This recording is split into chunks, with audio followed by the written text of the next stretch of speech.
Hey, y'all. Welcome back to Through with a Splash of Tea, a podcast where we sometimes speak to brilliant people, sometimes do this thing one on one, and sometimes have best friend chats with my best friend T.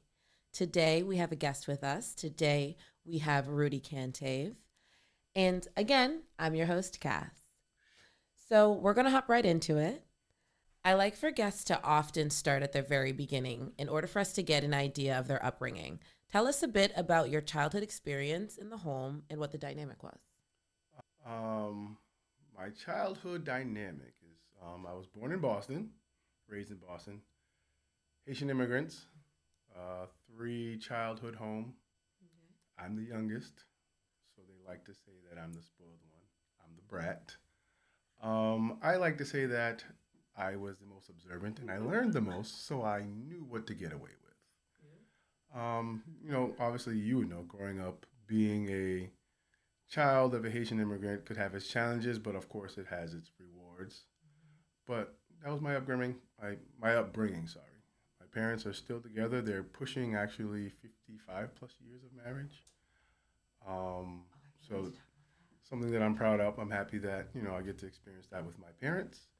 Um, but yeah, that's how I grew up. Grew up in Boston for about 5 years, and I moved to Brockton, Massachusetts. I want to talk about your parents being together, both of your parents being in the household, and you seeing that from a young age. Yes. And I want to ask you if you think that that has any weight on your current situation, because you are a husband and you Yes. are a father. Yes. But I want to solely talk about your viewing your parents in the household and what do you think has helped you, or if there's anything that hurt you by seeing them grow. I want to know like what you think, like how that affected you. Helpfulness was seeing my parents be affectionate. They were affectionate as Yes. Haitians. As Haitians, it's funny because it's what's strange. Yes, you're Haitian. It's shocking. But I love it. Affectionate. This is going to be as much affection you're going to get. You wouldn't see them hugging, but every time my parents walked inside the house or outside the house, they greeted each other with a kiss. And something I do today in my relationship because it's something I grew up with. But I learned that. And one thing I learned from my parents was, for them being together so long, was it was just communication. You don't. I saw them fight.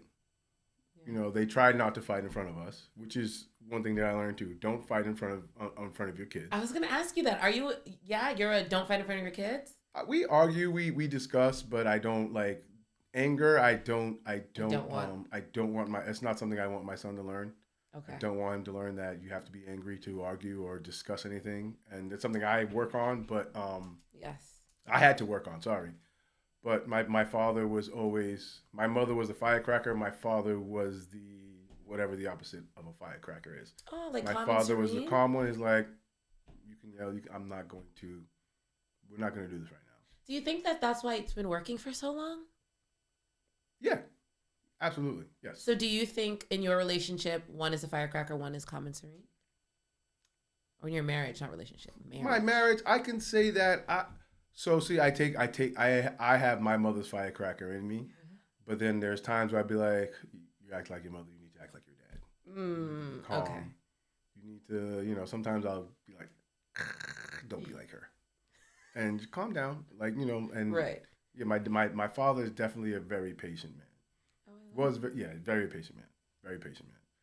But I realize like I have to learn from the both of them.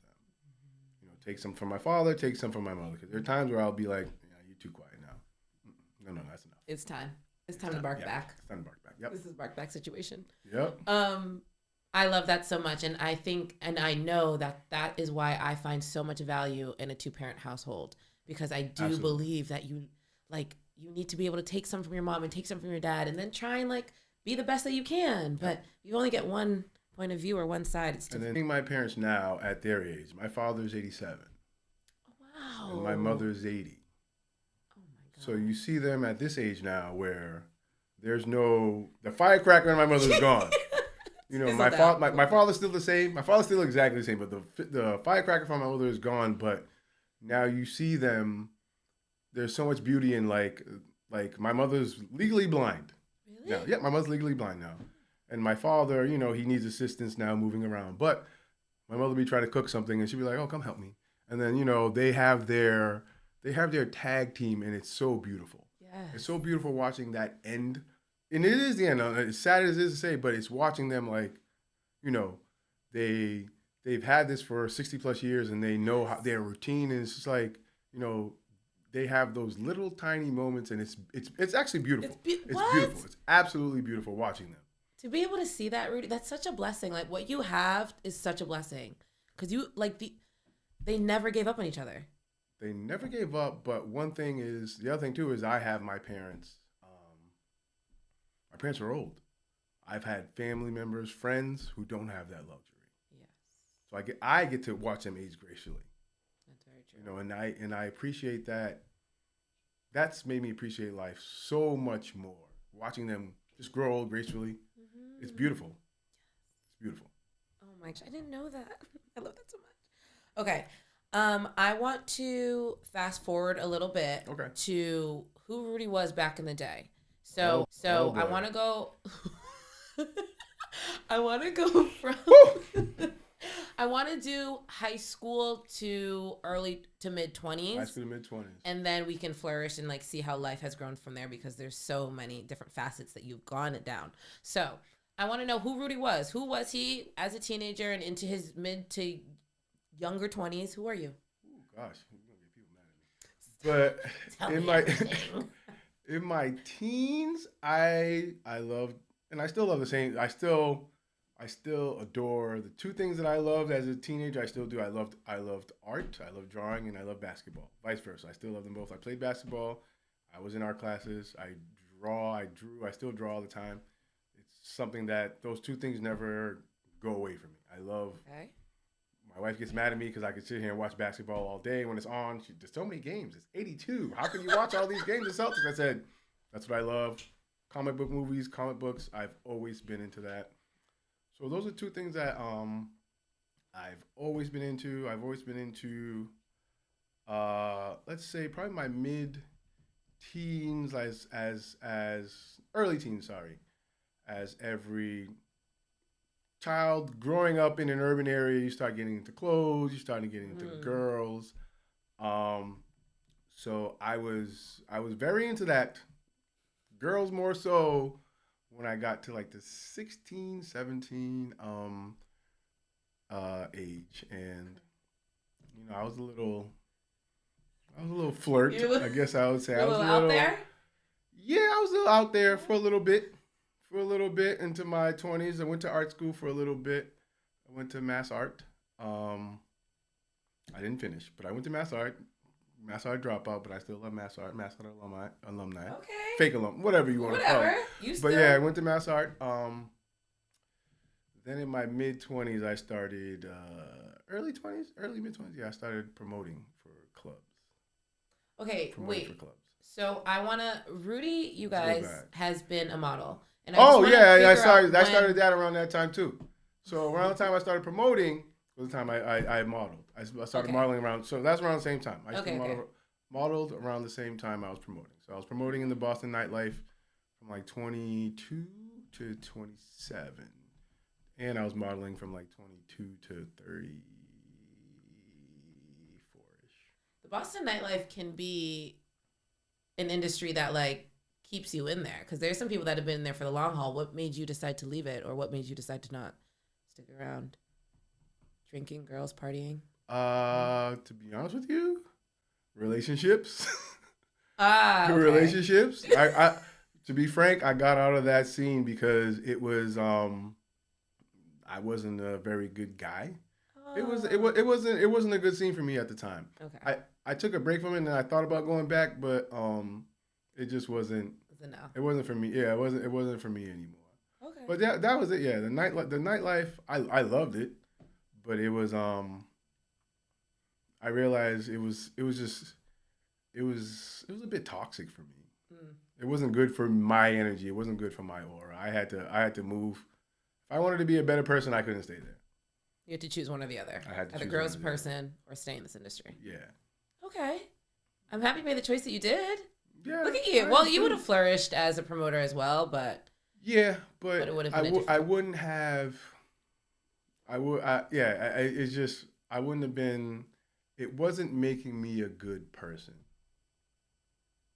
And you have to get to the point where you realize like something's not making you a good person. You have to stop. And that's exactly what I did. That's exactly why I stopped promoting, because that energy that I was giving out, it wasn't good energy. And I know why now I stopped, but I knew then I wasn't feeling right.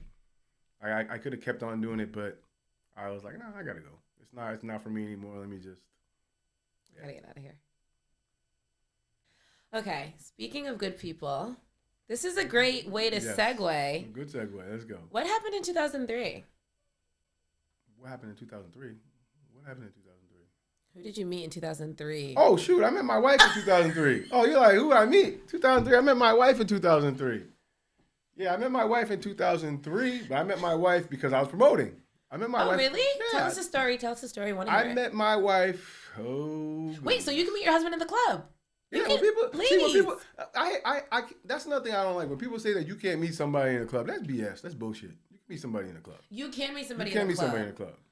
But I feel like a lot of the times women are looking for a certain caliber of man that may not be at the club. A certain caliber of men might not be everywhere you go anyway. So exactly, but why not submerge yourself in an area where that caliber of man is in plenty? So let me ask you a question. What area is that going to be? You live in the world. You can go to. If I'm looking for a farmer, I'm gonna go to a place where you can pick some. You might be able to find a farmer at a beer garden.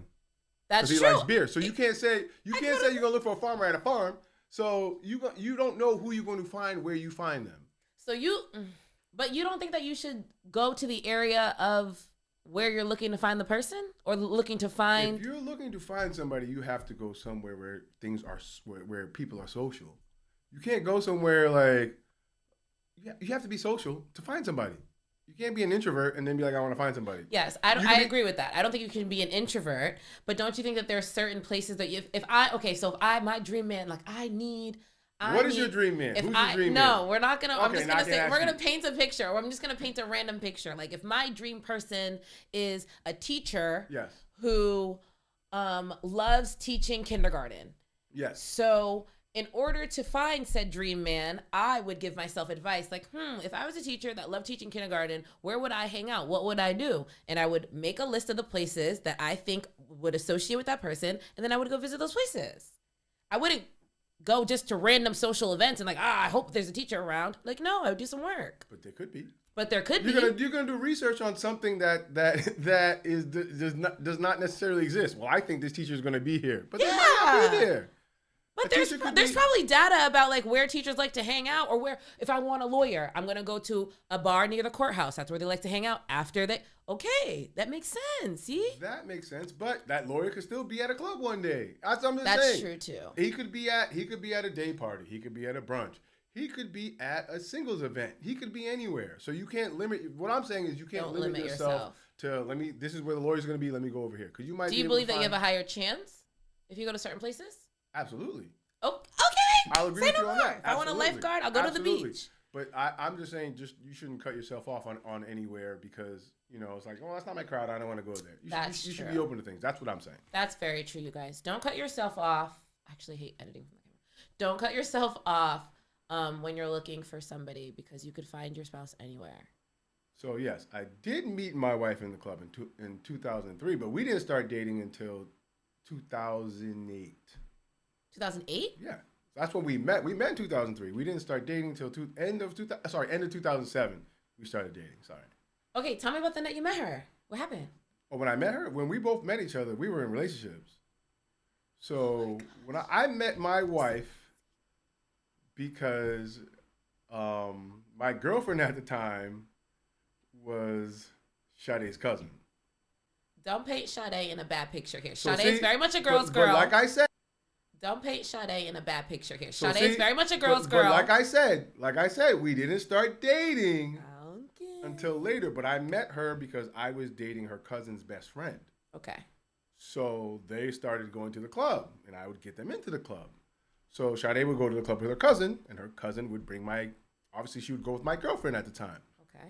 So that's how me and Sade initially met. And they all went to school together at the time. Okay. They all had went to the same college. So did you notice her like in that when you met her, even though you were in the relationship, did you notice her? Or were you what happened? Like or after it was when you were like, oh, she bad. When I had met Sade, which not funny thing is too, I used to play basketball with her boyfriend at the time. Oh my gosh. Me and him, we knew of each other because the basketball AAU circuit. If anybody knows AAU basketball, you know how it is. It's a small. It's not. If you were good at a sport, everybody played together all the time. It still happens to this day. So we played basketball together. But then when my girlfriend introduced me to her, I was like, oh, I know her boyfriend. You know, and I was just like, oh, I know him. And then that was that. And there was no thoughts of it. Of course, I could look at anybody and say that they're a pretty person. They're pretty. You know, that's it. But they're an attractive person. But that was it. We never. There was no lines that were ever crossed in my relationship or her relationship while we were dating. It just happened to be one time I was single, and then she was single, and I was still promoting at the time. So she would always keep in contact with me, like, hey, you know, hey, I'm going to this club, blah blah blah. You know, can you get me? And that would always happen. And then alcohol probably had to be involved at one point. You know, then we started. Then there would be times we flirted. I was single, she was single. We would flirt, but we were always off and on, which was funny because I would flirt with her, she would flirt back, and then she'd be like, "What are you doing tonight?" And I'm like, "Oh no." I was like, "Nah, this is not. No, I didn't want to be messy. I was like, "Nah, it's gonna get messy." And I was like, "No, I'm not gonna do that. This is too messy. Like, let me just stop." Why did you think it was gonna get messy? Because history. Yeah. You know, and I was like, "Nah, I'm not doing that." Okay. I was like, this would look messy. Okay. I was like, I'm not doing it. And then one time, then I hit her up. I was like, you know, I changed my mind. And I was like, and then she was like, you know, me and him started talking again. Like, legit, this is what happened. She's like, no, we just got back. It was like, she's like, I don't want this mess. This is what happened. So this happened like 3 or 4 times between me and Sade. Every time you reached out, it was like not the right time? There was one time, and my cousin's going to know this story because he pissed me off of that, and he pissed me off to this day. There was one time, and I was single. I was like, I'm done. My ex, we were done. I was like, I'm not dealing with her no more. But she was cool with some of my family members still. So it was my birthday, and I had invited Sade out. Okay. For my birthday. Okay. And then, next thing you know, she came to my birthday with my cousin, my ex. Your ex came to the birthday with your cousin that Yes. Sade was also going to attend. Sade was there. So Sade walks to and mind you, because I'm like, I'm done, I'm free. I'm like, I have nothing to do. And then she's like, she sees my ex come through. And I'm like to my cousin, like, and then at that point too, some people knew I was interested in Sade by that time. So my cousins were laughing at me like, I'm like, dude. I'm like, why is she here? So then Sade's looking at me like, oh, I guess you're not done with her. So that was just funny. And I had to explain to her like, yo, I didn't bring her here. Like, I had no she idea. came with my cousin. Like, I didn't invite her. So that was an awkward situation. Did they exchange words or no? No, there was no words exchanged. No drama. There was no drama because Sade had been to functions that I've had before. So it wasn't like she knew like, and I was promoted at that time. She knew like me and Sade had, I wouldn't say a relationship, but I didn't hide anything. Like I was like, we talk, like we speak. Okay. We weren't together, so it wasn't a big deal. But then that happened that time, and then Sade didn't want to talk to me for a few months. So then I ended up reaching out to her. I remember I reached out to her for like a few months later after that, and she was like, me and my boyfriend are back together. I was like, what? I was like, already? I was just like, whatever. I was like, whatever, and I let it be. And then probably might have been like 6-7 months later. I don't know what happened. I remember I was in the Braintree Mall, and I was like, let me see what Sade's doing. I was like, hey, what's up? She's like, what's up? I was like, what are you doing? She's like, oh, nothing. She's like, I'm headed out to a date tonight. I said, oh, you going on a date? I said, yeah. I said, oh, so you and, I don't want to say his name, you and ex's blah, blah, blah broke up? She's like, oh, yeah, we're done. She's like, I've been done with it. She's like, I'm done. I'm never going back, blah, blah, blah. I was like, oh, so you're going on a date? I was like, oh, I wish I knew I could take you out on a date. And she was like, sorry, she was like, oh, well, she's like, maybe we can do something later. I was like, oh. I said, what time's your date? She was like, 11. I was like, Well, 6 o'clock. I was like, let's go get a drink. She was like, you serious? I said, yeah. I said, what time can you be ready by? I was like, go to your date after that. I was like, let's just go get a drink. And she was just like, you're not serious? I said, no, I'm serious. I said, well, just go get a drink and leave after that. So we went on a quasi date. We just grabbed a few drinks. We were talking. And I remember her saying, like, she's like, I don't want to go on my date. I knew it. She was like, I don't want to go. And I was like, no, go. I was like, go. She was like, I don't want to. I was like, no, go. I was like, go. I was like, let's just plan a date. I was like, we'll meet up again later in the week. I was like, after your other date. And she was like, are you serious? I said, yeah. And yep, after that, that's where we've been. She went on her date, and then she was like, she didn't want to be there. And we've been together since. Why'd you tell her to go on the date? Because I knew she wasn't going to. I was confident enough that she wasn't going to like him. What sold you on that? Me and Sade have always had chemistry. So, like that, I'm very good at reading people. We always had chemistry, and it's just like, you didn't want to leave. So, I'm like, he's going to have to. I'm already showing you a great time. So, I'm like, he's just going to make me look better. It's Vegas. I played the odds. I was like, you're already having a great time with me, and you don't want to leave. So, I'm like, what are the odds of him showing you a better time than me? I was just like, and I'm having fun with you. And I've known Sade, so I'm at the point where I've known her for almost 5 years. I'm like, we had relations, we talked. I was like, whatever. I was like, go on your date. I was like, go have fun. Go ahead. Have fun. You'll be back. You'll be back. Yep. And that's why I was like, yeah. Because we was already at that point for like the past year. We were always, we were back playing and phone forth, tag, trying to date each other. So I was like, you'll be back. And after the date, I was like, okay. Like we finally had a time to really, have a one-on-one conversation and speak to each other and really get a vibe other than like the quasi club social aspect you have. It's not a real, Yeah, it's not real. And back then it was freaking, oh my gosh, you're on AIM. You're on AIM talking. AIM. You're talking on AIM. So it's like, we finally got a chance to talk. So I was like, all right. So I knew we were compatible at that moment. I was like, go ahead. Do your thing. Mm-hmm. Oh, I love that so much. I'm so happy. And then the second day was a strip club. With Sade? Yeah, second day was a strip club.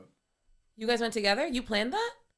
I was like, what you want to do? She's like, we were talking about strip club. You want to go to strip club? She's like, yeah. I said, all right, let's go. We were at the strip club. Second day was a strip club. We had a blast. It's great. Yeah, we had a ball at that club. Second day was a strip club. Crazy thing about that day was too, they had like porn. This is back in the day where porn stars would do their events at strip clubs. They had a porn star, and they were like, this is back in the day. I'm aging myself right now, but back in the day, this is when they had porn DVDs. So they were giving out free porn DVDs at the strip club.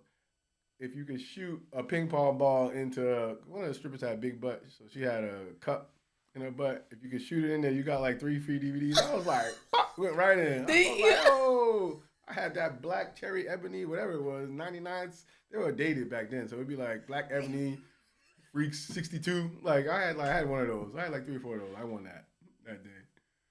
But yeah, our second day was a strip club. Oh, I'm crying. That's amazing. That's amazing. Strip club.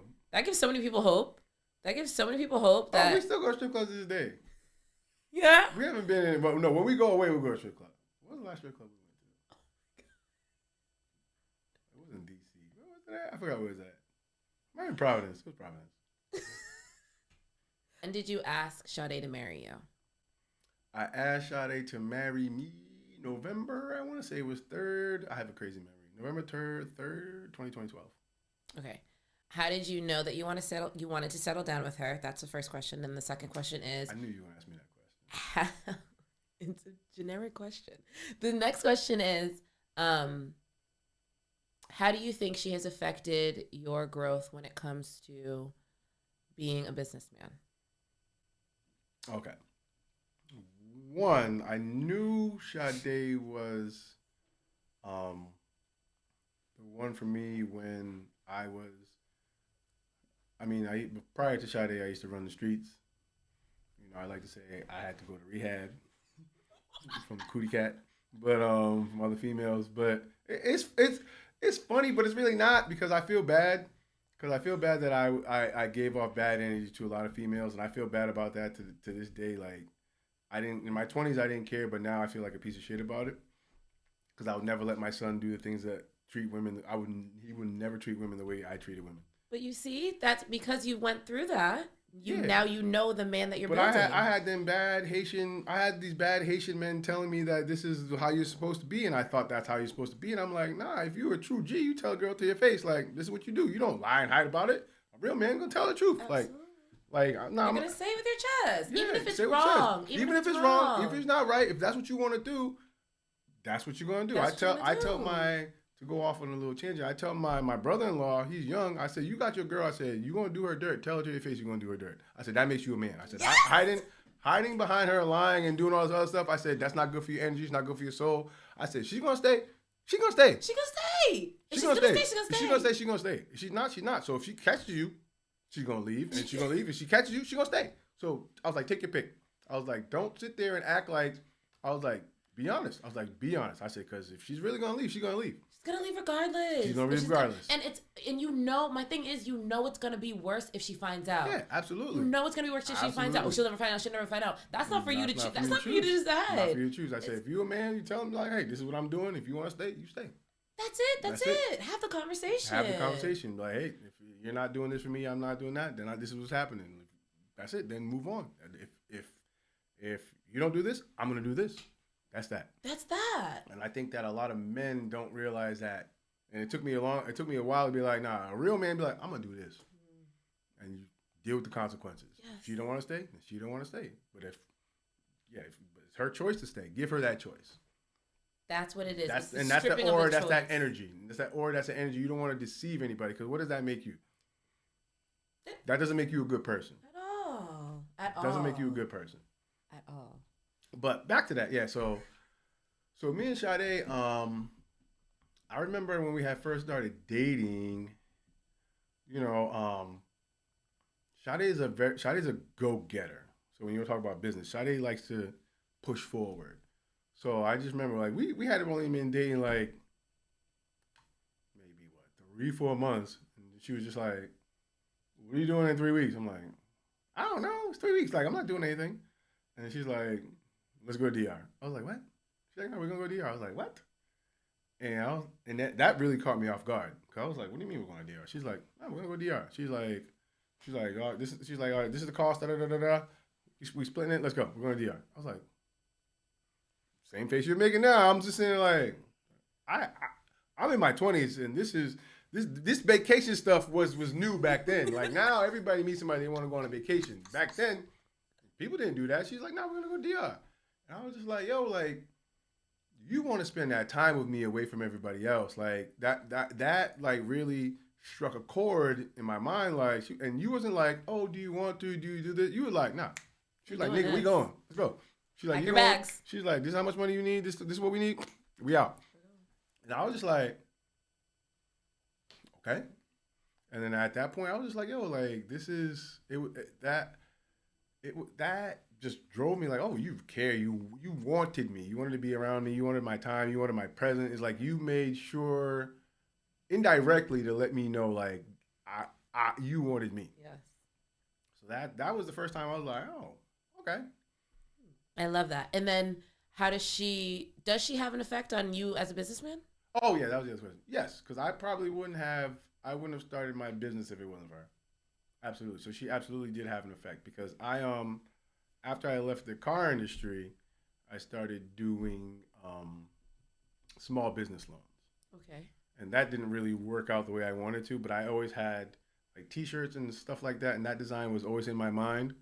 So when that wasn't just working out, we had a conversation. She was like, "Why don't you just try to do that stuff for a little bit?" I was like, "Yeah, why don't I just..." And I remember I was just like, "Give me a week. I need a night," because obviously Lennox was just born at that time. I was like, "Give me a week, give me a night. I just need these nights," and I set that up, and then I started doing T-shirts and DTF transfers for people. So, and she's been supported since. Yeah, she always supports. She always supports me. That's one thing she always supports whatever I do. Yeah, if I say I need to do something, she always has my back. There's never been a time where she hasn't had my back, especially when I started doing small business loans. When I went from selling cars to small business loans and money wasn't coming in, I can't say that she didn't have my back, because that was a stressful time for both of us. That's when I say that was stressful time for both of us. Stressful time. I can't even count when you're making X amount and then you're making less than half of what you were making before, and you gotta look at your wife, be like, I ain't got it. I don't have it. Like I ain't got it right. Like, and it's like I came to this job thinking I was gonna make more than I made before. Like I'm gonna make double what I made. I made less. Mm-hmm. But looking at her to look at her and say I didn't have it, I ain't got it, that hurt. Like when I say that hurt me to the core. Especially coming from sales. I feel like you, like as a man, coming from car sales, and not just coming from like any car sales, like Rudy, you were good. Like Rudy and I worked together in the automotive industry for a little bit, and like Rudy was a good sales guy. So sales guys make good money. That's why they do it. So going from that to something you're starting at a scratch, and the money difference is crazy. You turn to your wife like, I don't have this. As the head of this household, I don't have it right now. Definitely was like, I got it. And then there was a point where she was like, it's enough. Like, she was like, no, I'm being serious. I was trying. She was like, yo. And that's when I said, when you say why I started that, because that gave me my t-shirt business, you're laughing. But I remember one time I came home, she was like, yo, she's like, it's enough. And I was like, all right. And I've been thinking, and I had the t-shirt business that I started during COVID, but I didn't even really, I had all this stuff. Like ready to go, but I never pushed it forward. So I was like, you know what? Give me a week. Let me get this website going. Let me do this. Let me do that. Let me see how much money I could string up some extra income. Because I was always doing it slowly. I didn't do it. I wasn't doing it fast. It took me a week. I put a website up. I put everything. My first month, I made like $1,200. But I needed that push from her. Like I needed enough. Yeah. Like it was enough. But guess what? That $1,200. Yeah. That $1,200. Yeah. That was like. That's residual income. Absolutely. It's like that stuff that you ain't got to worry about this. I got this extra income. So she pushed me. I was like, yo, I know I could do stuff to get residual income. Let me just do this. Absolutely. She gave you that fire. Yeah, she gave me that fire. I was like, all right. And at that point too, I ain't gonna lie and say I wasn't depressed because I was down. I was depressed, but she was just looked at me like, yo, that's enough. I was like, all right, I got it. We're gonna jump back real quick to the automotive industry. Yes. Was that your longest span being in an industry? What was your longest span of time being in an industry? I was in the automotive industry for 8 years, and I was in the child care industry for almost 10 years, 9 years. So you went from child care to sales. Yes. To entrepreneurship. Well, I'm still in sales, but quasi-entrepreneurship. Yeah. But I still have a side business, yes. Okay. I want to track back then just a little bit. The transition from childcare to sales, what was that like? What was that hop like? So that hop was difficult. So I worked at the Boys and Girls Club, Brockton, which I went there as a kid, worked there as a teenager, then I ended up being the program director. I ran the building. I got laid off. But at that point, I knew I was going to get laid off, and I wanted to leave at that time anyway. So I was sad, but I was ready to leave because as much as I loved children and I loved working with kids, and I loved being that mentor to kids, there was no money in that. And I got to the point where I was in my early 20s. It was fine. I'm pushing my 30s. I'm like, I'm not making any money. This isn't great. So yeah, for them, and then. Money. They were paying me too much, so they were at a point where I wasn't making enough, and they felt they were paying me too much. So I was just like, whatever. We're too far. And I knew once we got a new director, executive director, I was like, she's gonna fire me. She's gonna look at me saying I'm making too much, which I wasn't. And it's a nonprofit. Nonprofits don't pay. Yeah. So I was like, at that point, I had already been transitioning, and I was modeling too on the side at that time too. So I did have some residual income from other stuff, but I knew my time was up there. So that didn't bother me. Then I just had to try to find something else. Okay. And then you went into sales. And I went into car sales. Okay. Went into car sales. Saw money like never before because it's different. At first, I was like, this ain't. I was like, this job is trash because it's a lot of pressure. You know how it is. It was just so much pressure. I'm like, dude, and I'm working, and you're working hours. So I'm sitting here like, yo, like I'm here all day, and I'm here all day. Like, Rudy, you guys were there. Okay, so in car sales, I never sold cars because never. But I worked in like the business development center. So basically, like if you put your information online into car dealerships, the person that calls you, emails, that was me. But Rudy would actually sell cars. You guys would be there all day, all night, after closing. Don't let it be the end of the month.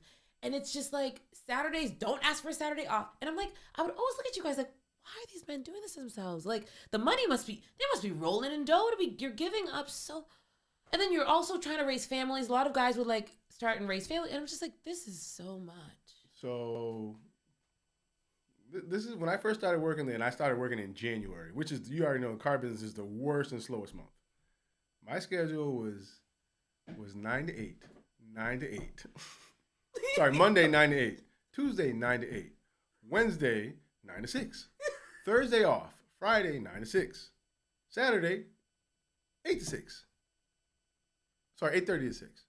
And I remember at that point I needed money, so I didn't mind. I remember my first 3 weeks, I was just like, dude, like I'm here all day. Like I started it started driving me crazy. I started getting nervous twitches. I was like, dude, what's going on? Like, and we were trying to buy a house at that time. So I'm just like, whatever, let me just suck it out. And then I remember finally I started getting my bonus checks. I was like, oh. I started getting my bonus checks. I was like, oh. Then I'm like, all right, cool. I was like, fine. Like I dealt with it. It was just me and my she wasn't even my wife at the time, my fiance. That was it. It was cool. But once I had my son, I was like, I couldn't do it. That's when I was like, I can't be here no more. Lennox is what stopped it? That's what started to make me transition, being like, I can't do this because the quality of life wasn't for me. And then I remember seeing Sade on Instagram on a Saturday with Lennox at the park. Broke my heart. Because I'm like, that should be me. Like, this boy needs to be with his dad. Like, his dad should be playing with him. I was like, Saturday, and we worked every other Sunday. I'm like, nah, I'm not going to be that dad who's not going to be like, I can't spend time with my son. Like, come on, man. Like, the weekends is the time I got to spend with him. I was like, nah. I was like, that's not going to be me. Because to, like, and I don't know how other Caribbean or West Indian men grew up. My dad didn't play with me growing up. Broke my heart. Broke my heart. Because West Indian men, they didn't play with kids back then. But I grew up in a predominantly white neighborhood. All the dads were playing with their kids. And I'm just sitting there like, so I got scarred from that. So I was like, not going to be me. Always going to enter their space, enter their world, get into play, be messy, be this, be that, so they can learn from it all. If even to this day, he'll be like, and I'm tired, he'll be like, Daddy, come play with me. I'll be like, oh, gosh. But I'll get up and go do it because I didn't have that as a kid. My father was present, but he didn't give me that I needed. Yes. So that's why that started just trickling in my head, and it just made me, and then I was up for a promotion, and then Lennox was born, COVID happened. Then they're like, oh, well, your effort's not the same. What do you expect? What do you expect my effort to be the same? I just had a kid. Like, I'm trying to be there. Like, my wife is like, what time are you going to be home? 5 o'clock. Oh, nope, I got a deal. Sorry, I'm not going to be home till 8 o'clock. I'm like, no, I'm not doing that. I was like, I'm not doing it. It's not, no matter, the money wasn't worth it. It wasn't worth it. And the stress wasn't worth it. I'd rather, I would never, missing out on things, my son, like accomplishments and just being there with my son, it's not worth money. It's not. Let's talk about being a dad. I want to know the greatest way that Lennox has changed you as a man. The greatest thing he's changed is patience. Oh. Patience. He's taught me a lot of patience. Because at time, I'm West Indian. I do have a temper. So, sometimes I will like, you already know how it goes. Yep. You're like, who you talking to? What? What's that? Get out, get out. What? Like, huh? You know that Haitian snap, like, what? And I'll be like, like, oh, and they taught me like, I don't want him like, nah, he don't need to see me yell, scream, like. That's teaching him that. So he taught me patience. He's taught me, I wouldn't say, respect for others, and taught me how to nurture, take care of things, be more nurturing. I think a lot of men don't think that they can be nurturing, but you can. You absolutely can. Like knowing that taking care of him is taking care of his mother. You know, when I'm going back to respecting women more. Like if I the other day this boy told me I was being mean to his mom.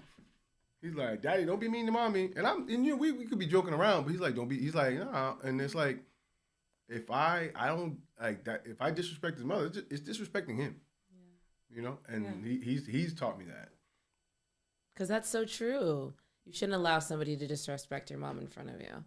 No. And even if it is your father, you still need to, you need to like, what's up? What's going on over here? Growing up, seeing all my elder Haitian statesmen, what they used to do to their wives, you know how it is. Yeah. But they teach their sons the same thing. Mm-hmm. But their sons would never want their father to do those things to their mother. Make it make sense. It never made sense. Make it make sense. So it never made sense. Make it make sense. It never made sense. You would be irate, fuming in the corner while your dad is screaming at your mom and doing all this stuff, but this is what you want to invite into your household because you want to be the man that angered you so much that disrespected your mom. It doesn't. And I think it took me a while to realize that, but I'm like, dude, like when I was growing up, if my dad did anything to my mom, I'd be pissed off. Yeah. And my father wasn't that type of guy. Yeah. But if he did, I would have checked my dad for my mom. So I'm like, so why would I disrespect another woman? You know, why would I disrespect another woman when I know that would piss my son off? If I'm gonna get to that point, then I gotta go. And we shouldn't be together. I want to get into how the household dynamics changed when Lennox arrived, because now you weren't leading a household for you and your wife. Mm-hmm. You are now leading a household for a family that includes a child. Mm-hmm. So I want to discuss that. I want you to dive into that. So by the way, Lennox was an unplanned child. We didn't plan on having kids. A surprise. Surprise. Wait, at all? No, we didn't plan on having kids. Lennox is a miracle baby. Miracle. Oh, miracle. I didn't know that. Buddha, Muhammad, whatever Indian god, working hard. Whoever it was, they sprinkled that. Okay. Lennox was a miracle baby. Miracle or unplanned?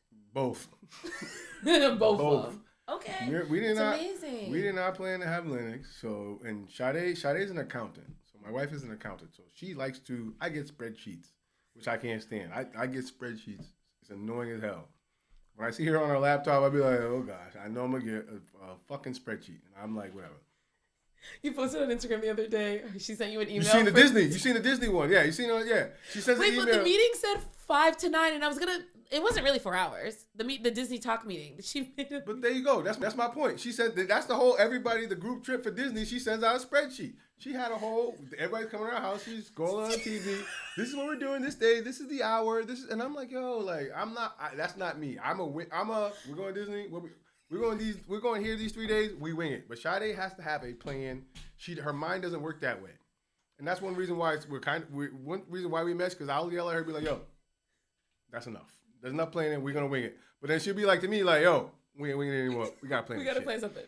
So we complement each other with that way. But yes, I get those spreadsheets. I get that. So if we were to plan to have a child, Sade would have planned it out earlier. Sade would have planned everything out. She likes to map things out. Well, we're going to have this baby. We're going to need this. We're going to need that. We're going to need this. So she would have had a spreadsheet of expenses of trying to have the baby before we even had a baby. So all I remember was one day I came home. Actually, I didn't come home yet. She texted me. She's like, can you come home? I'm like, you know the deal, shit. It's like, and I was off at 8 o'clock. Rudy's like, no, I'm off at 8 o'clock. So I'm like, yo, it's 7:10. Like, what are you telling me to come home? I'll be home in like 40 minutes. Like, relax. And then she's like, you really can't come home? I'm like, nah, I can't come home. I'm like, I'll be there when I get there. So in my head, I'm like, I know I didn't do nothing wrong. I'm like, what does she need me home for? I was like, what happened? If it was an emergency, she would have been like, come home for an emergency. I'm sitting there like, whatever. Then I'm on my way home. And halfway home, I said, oh, fuck. That's exactly what I said. I said, fuck. I was like, she's fucking pregnant. I was like, she's You pregnant. just knew? I knew. I was like, she's fucking pregnant. I was like, there's nothing else it could be. I was like, she's fucking pregnant. I was like, oh my gosh. And How did you know? I just knew. I was like, she's pregnant. Got home. I opened the door. I looked at her face and I said, you serious? And she said, that's all I said. And she said, yep, started crying. I was like, all right. I was like, we'll figure it out. And she was like, what are we going to do? I was that'd be me. I was like, relax. I was like, plenty of people in worse situations than us has had kids and they worked it out. I was like, and it's not like we were in a bad situation. I was like, we'll figure it out. It was just like, the worry. only having not even 9 months to plan something that I would have liked to plan over a year. Like, you know, I would have really liked to map this out. Yeah, that's how she That's is. what it was. Like for like this Disney trip. She's been mapping it out for a year. So she loves to do that stuff. So that's what that changed the dynamic of things a lot. Because when you go from not wanting to have a child to having a child, a full-blown human responsibility, it's overwhelming. It was overwhelming, and it was just and you know it's still something we work on to this day. Like Lennox is gonna be 5, but it's still something you have to navigate. Time for you, time for yourself, time for me, time for us, time for him. Like we're trying to have a conversation. Daddy, look at me. Like, and then you know it's okay. He can wait. No, he can't wait. Like, well, we need to talk. Like, we need our time. It's I wouldn't say it's easy, but I'm sorry. I wouldn't say it's hard, but it's not easy. Yes. It's always a learning process. It's an everyday event. But like I said, I didn't sign up for it, but it happened, and I'll roll with the punches. Yeah. And that's what you've been doing, and a great job at it, by the way. I try. But you laugh, but I think about everybody with their parents. You can be doing the best job as you can as a parent, but your child will always find something that you didn't do right when you were older. That's true. And that's absolutely true. So when people say you're doing a great job, I know when I'm older there's something he's going to say to me that I didn't do. Right, but know that'll always be the case. I know that's always going to be the case, but avoid it. I can't avoid it, but I try to do my best. All I can do is try. All I can do is try and give my effort. But that's one thing I'm going to do with him, and I do that with him now, starting to, is ask him what I did wrong. What didn't you like that I did? What can I do better? Because I think parents don't ask their children these questions. That's true. That's very true. But I think you also should remember that is going to be the case regardless. There's always going to be something. Absolutely. But that doesn't mean that you didn't do an amazing job No, as a dad. No. Absolutely. But I want him to know that if it's something I can't do, then I can't. But if it's something I can do better then I can. So he understands that growing up. Yes. You know, I want him to know that, hey, you know, what do you want me to do? I want you, like, obviously you're like, I want you to buy a plane. Like the other day, he's like, Daddy, I don't like your car. Buy a different car. You need a race car. I'm like, dude, I'm not buying a race car. Like, be quiet. But like I'm saying, obviously there's something I can't do. But if he's like, Daddy, I need you, you know, spend more time with me. Even when he's older, 12, 13, what do you need from me? I need this, I need that. Okay, I got you. And sometimes it's some things that are so small that you don't even think about. Yeah. Like, dude, like I just want you to hang out with me for 15 minutes when you get home. Yeah. And it's like, oh, okay, I could have been done that. Like, sure. Yeah, you don't know. Yeah. Yeah, absolutely. All right, we need to dive into FauxriginaL. Okay. All right, so FauxriginaL is your clothing brand. Yes. I want to talk about where the name came from, and I want to talk about why it came to fruition. What happened there? So FauxriginaL was something that I always had in my mind for like the past, I want to say since like 2018. And I would just do designs at home sometimes on my computer for it. And I'm like, oh, I need to do it. I need to, you know, start it just to get that creative itch off my back. So during COVID, I started really designing and I started buying stuff, you know, I did keep it. Just buying inventory, designing stuff, keeping it ready to design a site. And I had a bunch of inventory in my hats, shirts, pants, bags. I designed a lot of stuff and I kept it in my attic. Mm-hmm. And I just kept on pushing off designing that website and doing off that website. And then, like I said, that day when Sade was like, enough, I was like, why don't you just get this website up? And maybe, you know, like, that was it. And I started doing that. And that's where it came from. Why faux original?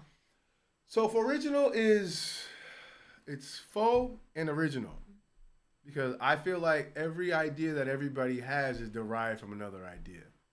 So nothing is really original. There's always somebody who came up with an idea, who helped mold an idea. And I came up with this idea when I went to art school. So I drew comics. You would always draw something after your favorite artist.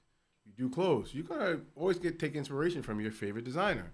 You do music. You're always gonna take inspiration from your favorite musician, singer, or whatever. So that's why I'm like a lot of people think that they're original, but they're really not. You get inspiration from somewhere else. So that's where the full original comes from. It's like, yeah, you have originality, but it's derived from somewhere. So that's where that name came from. Like every originality has a source. Yeah. There's inspiration. An inspiration. So that's where that name came from. So, who was your design inspiration? I would really. That's a good question. Or even fabric, not even necessarily design, whether it be fabric or. I like graphics, so I would say that this is probably gonna be, and nobody's gonna know, but it's a comic book artist named Eric Larson. Eric Larson. A lot of my designs, my drawing, things that I come up with, he was my favorite artist as a kid. So his style of art is something that I was always into. I love that. So is faux original where your heart lies? No.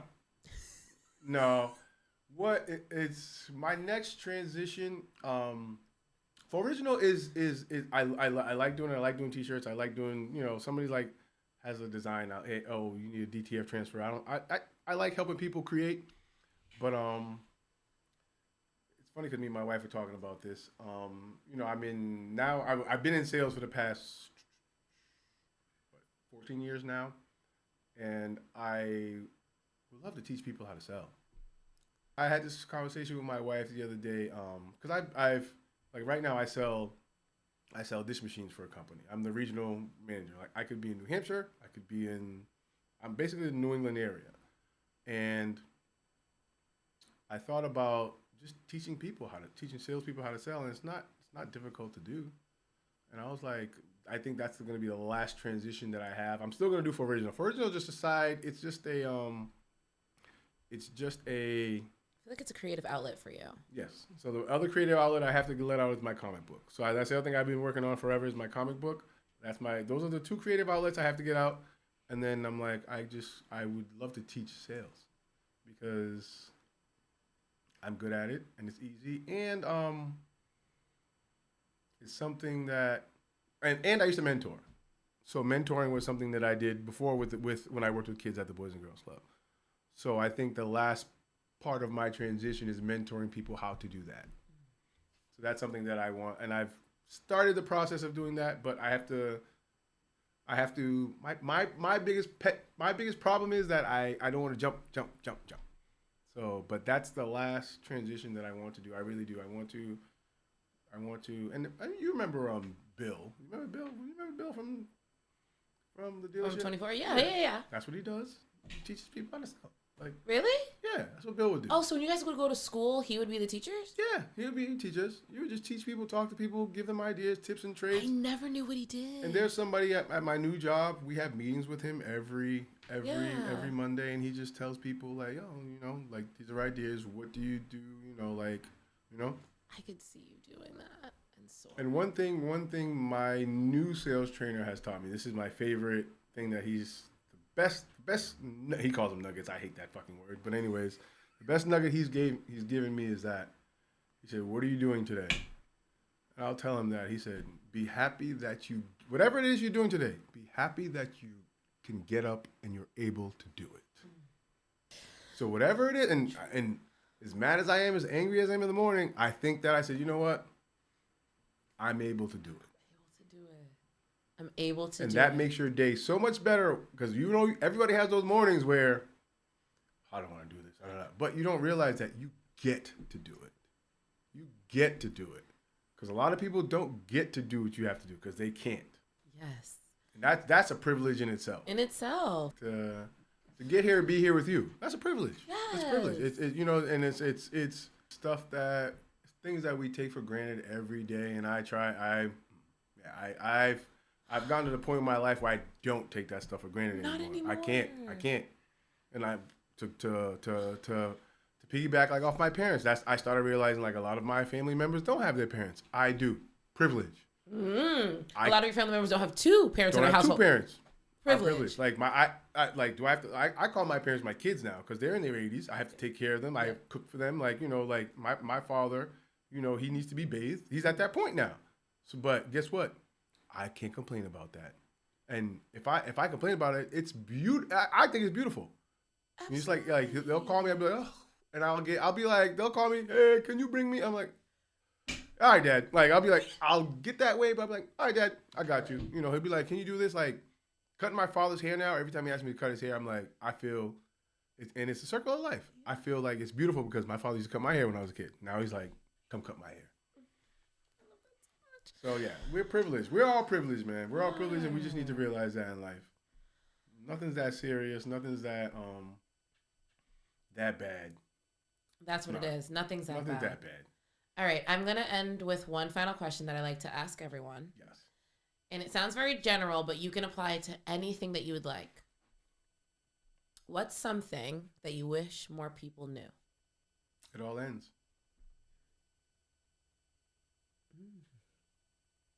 It all ends.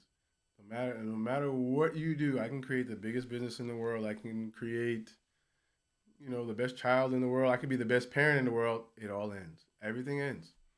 Everything ends. So appreciate everything you have, the times, the moments, the people around your life.